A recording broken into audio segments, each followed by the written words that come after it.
ഇന്ന് എൻ്റെ ഫേവറേറ്റ് ആയിട്ടുള്ള ഞണ്ട് കറിയാണ് ഉണ്ടാക്കാൻ പോകുന്നത്. എനിക്കിത് മാത്രം കൂട്ടിയിട്ട് ചോറ് കഴിക്കാൻ വേണ്ടിയിട്ട് ഭയങ്കര ഇഷ്ടമാണ്.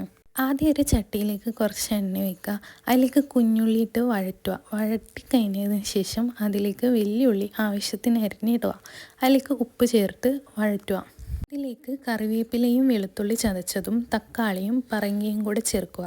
ഇനി പൊടികളായിട്ട് മുളക് പൊടി, കുരുമുളക് പൊടി, മല്ലിപ്പൊടി, മഞ്ഞൾപ്പൊടി എന്നിവ ആവശ്യത്തിന് ചേർക്കുക. എന്നിട്ട് വഴറ്റിയതിന് ശേഷം കഴുകി വൃത്തിയാക്കി വെച്ച ഞണ്ട് കൂടി ചേർത്ത് മിക്സ് ചെയ്യുക. ഇതിലേക്ക് ആവശ്യത്തിന് വെള്ളം ചേർത്ത് അടച്ചു വെക്കുക. ഞണ്ട് കുക്കായതിന് ശേഷം തേങ്ങ ചിരവിയതും കുറച്ച് കറിവേപ്പിലയും കൂടെ ചേർത്ത് കഴിഞ്ഞാൽ ഞണ്ട് കറി റെഡി. നമ്മൾ റെസ്റ്റോറൻറ്റിൽ നിന്നൊക്കെ കഴിക്കുന്നത് പോലെ തന്നെ അടിപൊളി ടേസ്റ്റിൽ ഞണ്ട് കറിയാണ്. എല്ലാവരും ട്രൈ ചെയ്ത് നോക്കണം. നമ്മളിപ്പോൾ റെസ്റ്റോറൻറ്റിൽ നിന്ന് കഴിക്കുമ്പം അതിൽ എന്തൊക്കെ ചേർത്തിട്ടുണ്ടെന്നൊന്നും നമുക്ക് പറയാൻ വേണ്ടി പറ്റില്ല. ഇത് നമ്മളുടെ വീട്ടിലുള്ള ഇൻഗ്രീഡിയൻസ് ഇട്ട് ചെയ്തത്.